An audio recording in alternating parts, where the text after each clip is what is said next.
Skroderdienās Silmačos es esmu spēlējis Kārlēnu, es esmu spēlējis Rūdi, tagad es spēlēju Dūdaru.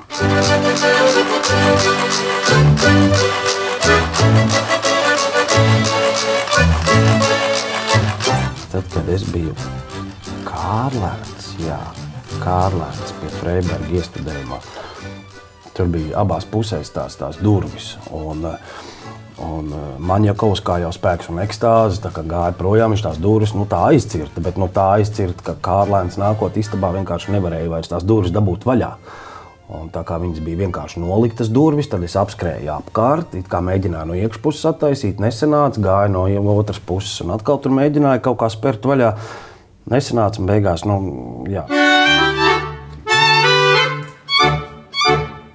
Laikam tur, kur ir, kad Dūdars nāk laukā, tagad tās vecenes tur ir salējušas vienu otru, un pēc tam ir tā smukā saruna ar Ābramu. Tur ir gan var nopietni, gan var pasmieties. Tā kā tā ir tāda, tā ir tāda forša aina šajā iestudējumā.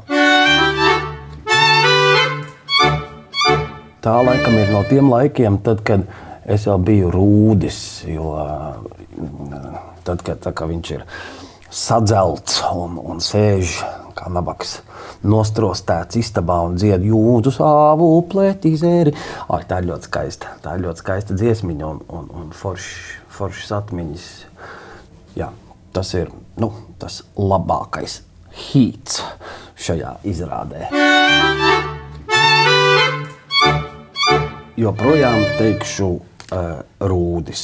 Dūdars arī, protams, mīļš un Kārlēns arī, bet Rūdis, tas kaut kā, tas ir tāds mans foršais sapņu piepildījums un joprojām atceros ar labiem vārdiem. Un man tiešām ļoti patika, kā Edmunds strādāja ar mums, tad, kad mēs bijām Dita, Mārtiņš un es, tad, kad mēs bijām Kārlēns, Ieva un Rūdis, un tur bija, ļoti skaistas lietas, sākot ar to, kā Edmunds teica, viņš saka, pirmām kārtām padomājiet, kā tie bērni pirmo cigareti pīpēja.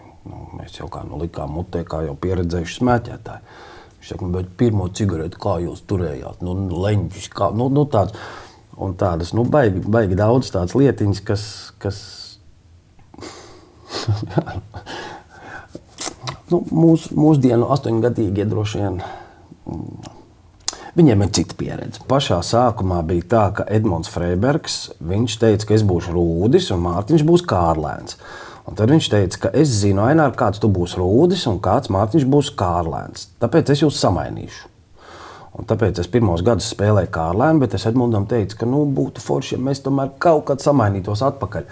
Un tad sanāca tā, ka pirmos 4 gadus, ja nemaldos, es spēlēju Kārlēnu, un pēc tam 5 gadus es biju Rūdis. Tā kā piepildījās tas, ko vēlējās Edmunds, un viņš respektēja arī manu lūgumu, tā kā samainīja atpakaļ. Tā kā bija gan Kārlēns, gan Rūdis,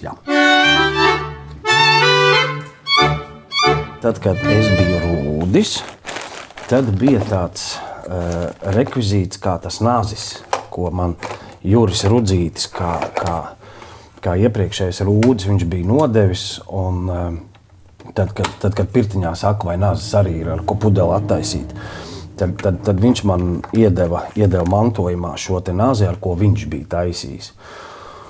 Un tas bija tāds, ko es glabāju pie sevis, un godīgi sakot, neesmu nodevis tālāk. Neesmu.